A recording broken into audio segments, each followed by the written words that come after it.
चौधरी साहब की कोई मिल नहीं है, कोई उद्योग नहीं है। वो तो खालिस्तानी लोग हैं, वो तो भेड़िए हैं। इस तरह की शब्दावली का प्रयोग करके भी अगर आज भी उनका खून नहीं उबल रहा, उनके अंदर खून है ही नहीं। कल बरेली एयरपोर्ट पर जब मैं पहुंचा, पुलिस तो छोड़ दीजिए, पीएसी लगा रखी थी। धर्म का बहुत बड़ा ठेका इन्होंने उठा रखा है। ये लोग किसी धर्म को मानते हैं होंगे? जो वहां अल्पसंख्यक समुदाय है, कश्मीरी पंडित हैं, एक एक करके जो मास्टर हैं, टीचर हैं, उनको चिन्हित करके मारा जा रहा है। कि कोरोना काल में भी 50%, 100% का इजाफा उनकी संपत्तियों में हुआ, दुगनी संपत्ति उनकी हो गई। यूपी नंबर 1 किस चीज में है? सबसे ज्यादा देश में हत्या के मुकदमे यूपी में दर्ज होते हैं। ऐसे मुख्यमंत्री जो कुलदीप सेंगर जैसे पापी विधायकों को साथ बगल में बैठाते हो, ये हमारी बहन बेटियों के आबरू को कभी बचा के रख नहीं सकते।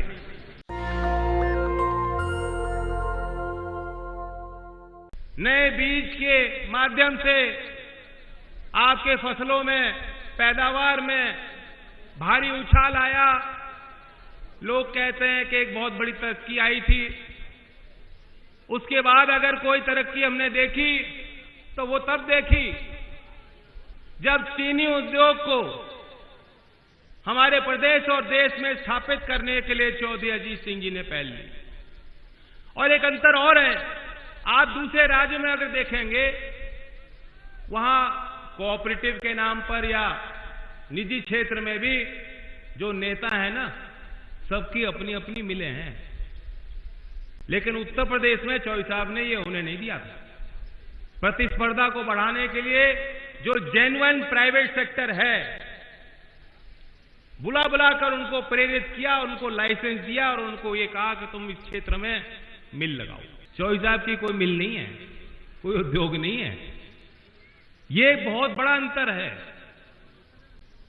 और उसका श्रेय आपको जाता है और चौधरी चरण सिंह जी के संस्कारों को जाता है। मैं अगर आज आपके बीच खड़ा हूं, हाथ जोड़ के मैं चाहता हूं कि आने वाले इस यात्रा में, इस सफर में मुझसे भी कुछ गलतियां होंगी,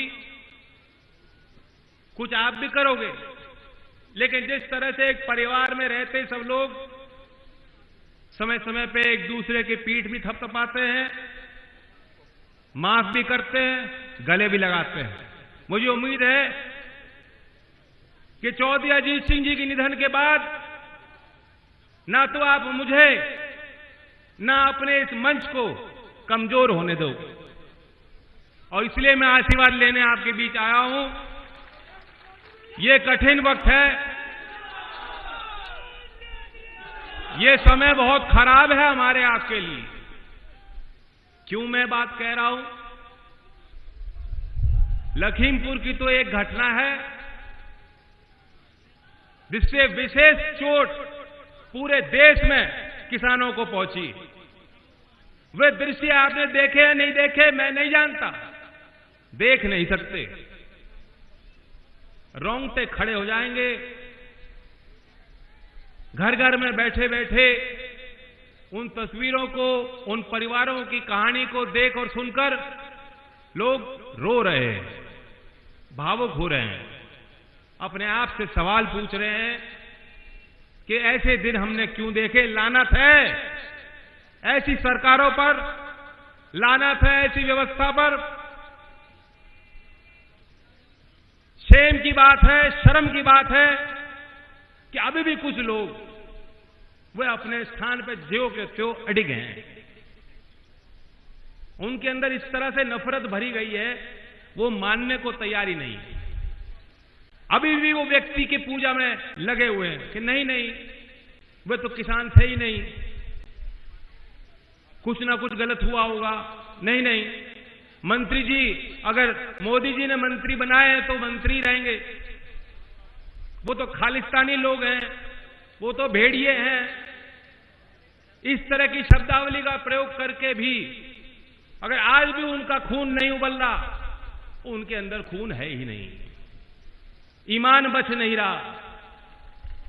ऐसे लोगों को तो छोड़ दीजिए, लेकिन दूसरे हमारे भाई किन्हीं कारणों से जो भारतीय जनता पार्टी में चले गए होंगे, बिना उनके गए तो सरकार बननी नहीं थी।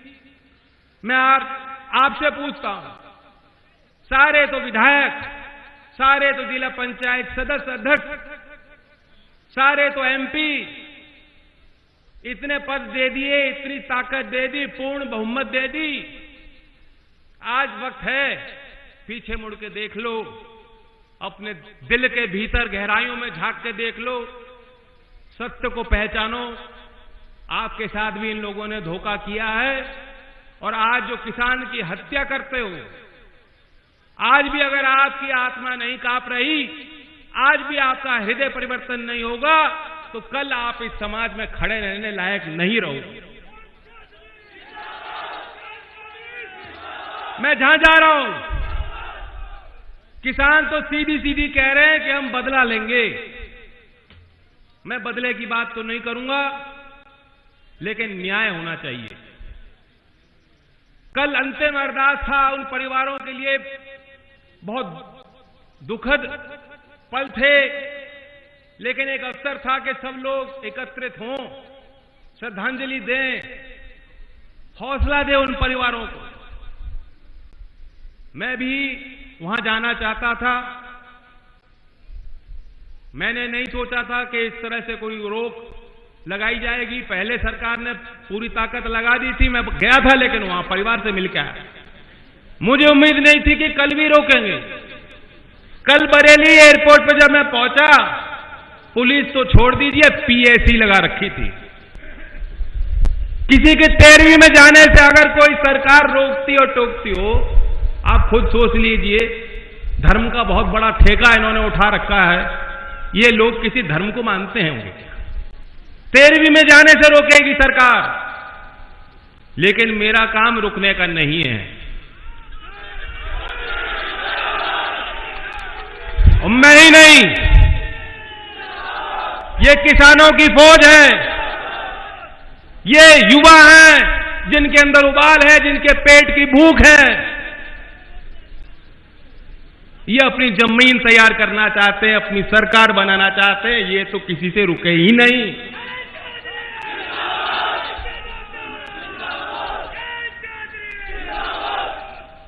अब ये बात औरों को समझनी चाहिए। अभी भी लोग बाज नहीं आ रहे। मैं देख रहा था कि क्या कोई परिवर्तन हुआ।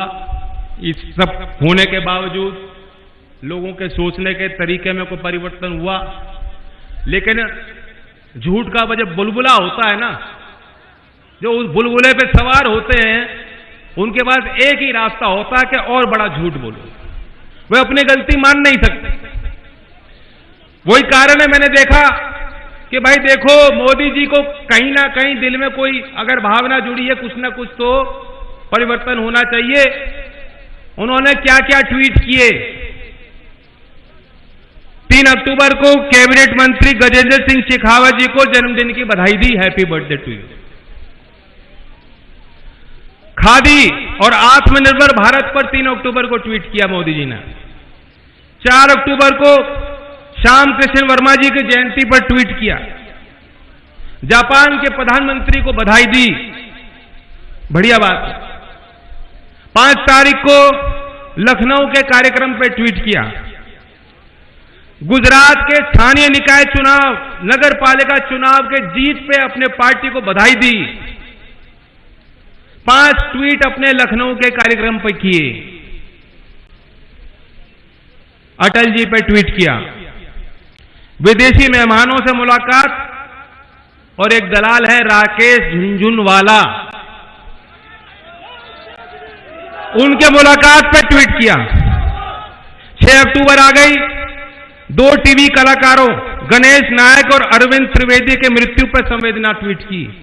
टीवी के कलाकारों की मृत्यु हो गई, उनके प्रति उन्होंने गहरी संवेदना व्यक्त की। स्वामित्व योजनाओं पर 5 ट्वीट की 6 अक्टूबर को। नवरात्रि पे 8 ट्वीट किए। 8 अक्टूबर को एयरफोर्स डे पे ट्वीट किया, अच्छी बात। 9 अक्टूबर को डेनमार्क के प्रधानमंत्री की भारत यात्रा पे 2 ट्वीट किए। भाई तरु सिंह जी की जयंती पे ट्वीट किया। 10 अक्टूबर को महिला पहलवानों और शूटरों को बधाई दी। 11 अक्टूबर को नानाजी देशमुख जयप्रकाश नारायण जी की जयंती पे ट्वीट किया। 12 अक्टूबर को इंडियन स्पेस एसोसिएशन पे 4 ट्वीट किए। एनएचआरसी पे 5 ट्वीट किए। मानवाधिकारों पे बहुत लंबा भाषण जड़ दिया। मैं आपसे पूछना चाहता हूं, हमारे जवान शहीद हुए अभी जम्मू कश्मीर में वारदात पे, पता लगा होगा आपको, उन पर ट्वीट नहीं किया। जो वहां अल्पसंख्यक समुदाय है, कश्मीरी पंडित हैं, एक एक करके जो मास्टर हैं, टीचर हैं, उनको चिन्हित करके मारा जा रहा है, उन पर ट्वीट नहीं किया। लखीमपुर घटना पे लखनऊ कार्यक्रम में भी गए और दिल्ली बैठे बैठे भी किसानों की जो हत्या हुई है उन पे एक भी ट्वीट नहीं किया। अब किसको क्या सबूत चाहिए कि उनके दिल में आपके लिए क्या जगह है कि नहीं? कोई जगह आप उनके दिल में आपके लिए है ही नहीं। आंखें खोल लो। अब हम अपने राज्य की स्थिति पे चलते हैं। गन्ने पे बहुत बढ़िया बढ़िया बात कही थी, गन्ने की बहुत बड़ी पैदावार आप करते हो, 14 दिन में भुगतान होगा। 5 साल में आप खुद आकलन कर लो, आपकी लागत कितनी गुना बढ़ गई। डीजल का भाव रोज 30-35 पैसा बढ़ रहा है, घर के खर्चे बढ़ गए। बिजली पूरे देश में सबसे महंगी उत्तर प्रदेश में है, लेकिन गन्ने का भाव जब बढ़ाने की बात आई, हमने सोचा चुनावी वर्ष है, किसानों का आंदोलन चल रहा है, कुछ तो दबाव होगा बाबा जी पे, कुछ तो असर पड़ेगा। और क्या दिया? क्या दिया? ऊंट के मुंह में जीरा। मैं तो आपसे कहूंगा कि इसे प्रति किलो के हिसाब से देखो, क्विंटल के हिसाब से मत देखो, क्योंकि जब आप तेल भराते हो ट्रैक्टर में प्रति लीटर लिया जाता है आपसे, हर चीज में आपको उसी यूनिट से लिया जाता है। अब प्रति किलो के देखोगे 5 साल में 35 पैसे दिए इन्होंने, 35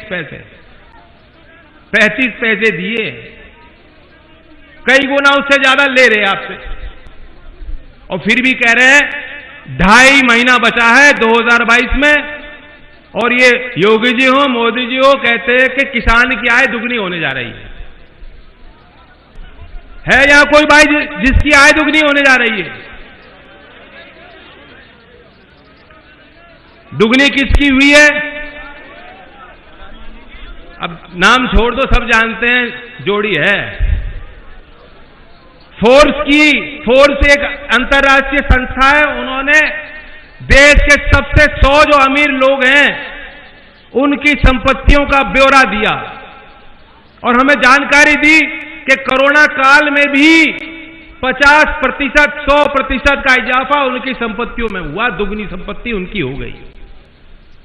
सबसे ज्यादा उछाल अदानी जी की संपत्ति में। जब आपकी नौकरियां खत्म हो गई थी, मजदूर पैदल कितने 100 किलोमीटर चल के वापस मजबूर हो गए थे, शहरों से उनको भगा दिया गया था, सारे छोटे बड़े कारोबार ठप थे, दवाई, बिस्तर, ऑक्सीजन के लिए आप लोग धक्के खा रहे थे, लेकिन इनकी मौज हो रही थी। हमारे प्रदेश में बुलंदशहर में ही मुझे याद है एक चुनाव होने जा रहा था, उसके पहले यहां उन्होंने दंगा भड़काने की कोशिश की थी। ये विषय मैं इसलिए आपको याद दिला रहा हूं क्योंकि सुबोध कुमार जी को, उनके परिवार को अभी तक न्याय योगी जी नहीं दिला पाए। यूपी नंबर 1 किस चीज में है? सबसे ज्यादा देश में हत्या के मुकदमे यूपी में दर्ज होते हैं, सबसे ज्यादा किडनैपिंग के मुकदमे कहीं दर्ज हो रहे हैं देश में, यूपी में हो रहे हैं। महिलाओं के अत्याचार, दहेज से जुड़ी मौत, रेप जैसी दर्दनाक चीजें, घटिया चीजें कहीं हो रही हैं, वारदात तो हमारे यहां हो रही हैं। भूलना मत, जो हाथरस में किया गया, ऐसे मुख्यमंत्री जो कुलदीप सेंगर जैसे पापी विधायकों को साथ बगल में बैठाते हो, ये हमारी बहन बेटियों के आबरू को कभी बचा के रख नहीं सकते। ये सच्चाई है। अब हम पुलिस के संबंध में लोकदल क्या कर सकता है, कानून व्यवस्था को सुधारने के लिए हम लोग क्या कर सकते हैं, मैं अपनी बात रखना चाहता हूं। 31 अक्टूबर को हम अपने घोषणा पत्र को जारी करेंगे, लेकिन क्योंकि इस विषय पे हमने गहरा अध्ययन किया है, आप लोगों के सुझाव लिए हैं, मैं जानता हूं, हमने जो फैसला लिया मैं आपके बीच रखना चाहता हूं। पहले तो पुलिस में सुधार के लिए 2005 में सर्वोच्च न्यायालय द्वारा स्थापित प्रकाश जजमेंट जो प्रसिद्ध है, पूर्णता जो सुप्रीम कोर्ट के जो आदेश थे उनको यूपी में हमारी सरकार बनेगी, हम लागू करेंगे। यूपी पुलिस के लिए जो बॉर्डर स्कीम, जो गृह जनपदों में वो नियुक्ति चाहते हैं, आसपास के जिलों में नहीं मिल पाती, हम उनको दिलाने का काम करेंगे। सुनिश्चित उनकी वर्किंग ड्यूटी कितने घंटे की है, 8 घंटे की है, 10 घंटे की है, सुनिश्चित हो। और ओवर टाइम भी हम अपने पुलिस में वर्दी पहने भाइयों को दिलाने का काम करेंगे।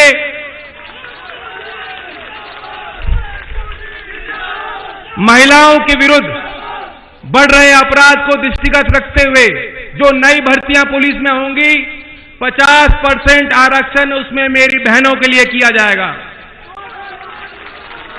क्योंकि महिला पुलिस वाली लाठी नहीं मारेंगी, डंडा नहीं मारेंगी, वो प्यार से समझाएंगी। बुरा मत मानना भाइयों, हमारी बहनें हैं और नौकरी में चाहे सरकारी दफ्तर कोई सा भी हो, उनकी गिनती नहीं हो पाती, और इसलिए हमने प्रावधान विशेष किया है। मुझे विश्वास है कई और चीजें हम जोड़ेंगे और हर वर्ग को सुरक्षित रखने के लिए हम कामयाब होंगे। मैंने कुछ दिन पहले नूरपुर की मंडैया में जहां ये कार्यक्रम की शुरुआत की, जो पहली घोषणा की थी वो भी आपके बीच रखना चाहता हूं। मेरा मानना है कि देश के संसाधनों पे किसान का, मेरा वर्ग, मजदूर का पहला हक बनता है, और इसलिए प्रधानमंत्री सम्मान योजना के तहत जो सिर्फ 6,000 रुपए दे रहे हैं, हमारी सरकार बनेगी तो प्रत्येक किसान को 6,000 से बढ़ाकर 12,000 हम लोग दिलाएंगे। और जो सीमांत किसान हैं, जो असिंचित जमीन पे खेती कर रहे हैं, उनको 12 नहीं 15,000 रुपए हम लोग दिलाने का काम करेंगे। ये जो हमारे नौजवान हैं, बुलंदशहर का जिला ऐसा है, यहां बहुत तरक्की की है आप लोगों ने, दुनिया का कोई कोना, ये आपकी मेहनत का फल है। और अगर हमें नई तरक्की लाने और तालीम के बेहतर रास्ते दिखाने होंगे, इसलिए हमारी सरकार बनेगी तो दुनिया की जो सर्वोच्च 500 विश्वविद्यालय हैं, अगर हमारे पिछड़े और SC/ST कम्युनिटी से स्कॉलरशिप देने का, उनकी फीस भरने का काम राज्य की सरकार करेगी हमारे शहरों में।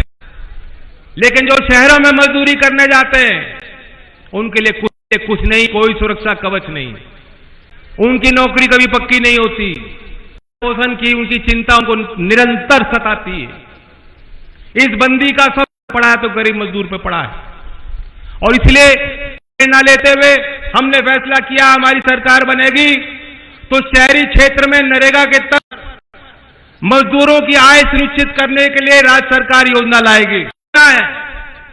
लेकिन इस बात पे आप निगाह रखना, ऐसा नहीं है कि संसाधनों की कमी है, लेकिन जो लूट हो रही है, जो भ्रष्टाचार, पैसे का दुरुपयोग हो रहा है, जो पूरे देश को पाट दिया योगी ने अपनी तस्वीर लगाकर,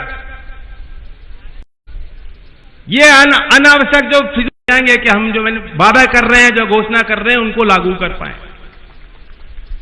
और वैसे भी आप जानते हो, चौधरी चरण सिंह जी को आपने देखा, चौधरी अजीत सिंह जी को आपने देखा, जो वो कहते थे उससे ज्यादा वो करके दिखाते थे। इसलिए ये मत कहना, ये मत सोचना कि जो हम कह रहे हैं वो करेंगे नहीं। विश्वास कीजिए, इस मंच पे विश्वास कीजिए और ताकत दीजिए अपने भाई को, ताकत दीजिए अपने किसान और मजदूर वर्ग को, ताकत दीजिए उन नौजवानों को जो हमारे बीच के हैं। मैं फिर इस मंच का धन्यवाद देता हूं। उम्मीद करता हूं कि जो हमारे बीच एकता बन रही है वो खंडित नहीं होगी। और आखिर में मैं जानता हूं, मुझे खुशी भी हो रही है आपके बीच आकर, लेकिन ये पल दुख के भी हैं। उन शोकाकुल परिवारों के प्रति हमारी जिम्मेदारी बनती है कि हम उनको हक दिलाएं, उनको न्याय दिलाएं। और इसलिए सब लोग अंत में जहां हैं वहां खड़े होकर 2 मिनट का हम लोग मौन धारण करेंगे अपने शहीद किसान भाइयों के और जवानों की स्मृति में। किसान मजदूर एकता, चौधरी चरण सिंह। धन्यवाद। जय हिंद। नेशनल दस्तक की आपसे गुजारिश है कि अगर इसको बचाना चाहते हैं तो नेशनल दस्तक को सब्सक्राइब करने के लिए रेड कलर के सब्सक्राइब बटन को दबाएं, फिर बेल आइकन की घंटी दबाएं। नेशनल दस्तक को बचाने के लिए बहुत जरूरी है कि हर खबर को शेयर करें, लाइक करें, कमेंट जरूर करें।